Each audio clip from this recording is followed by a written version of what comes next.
来看这到底是咧创啥货咧？昨伫咧高雄的科技大学南马溪校区呢，是出现一个查甫人，伊伫咧学校这乌多摆的停车场沿路安尼用塞的，也是讲用站的，拢总来补倒29台车。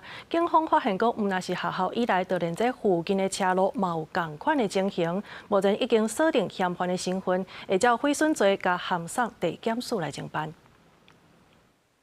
学生囡仔下课来停车场要看车，所看到4架拢有乌多摆倒去，互因看一个拢硬去。这是高雄科技大学南马溪校区。而且下晡这个穿蓝色衫的查甫人行入学校的乌多摆停车场，沿路行沿路上，看到无顺眼的车就甲斩去倒。校方统计，拢总有29台车受损，其中大部分拢是新车。有受害学生质疑，警卫室边的车嘛有互斩倒去，为什么警规拢无发现？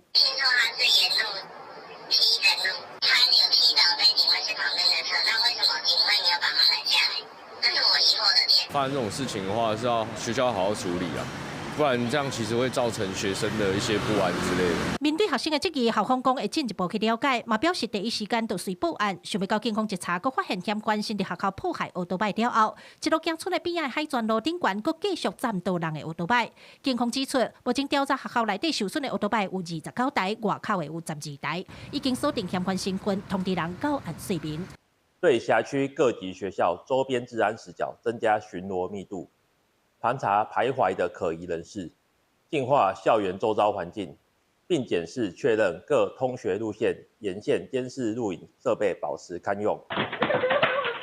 嫌犯拿占车嘴拿骂，警方表示，到底伊迫害车辆的目的是啥物，佫需要等待厘清。不过嫌犯的行为实在不可取，后续将会按照毁损罪，甲人函送地检署侦办。记者柯家族、邱朝阳、高永昌报道。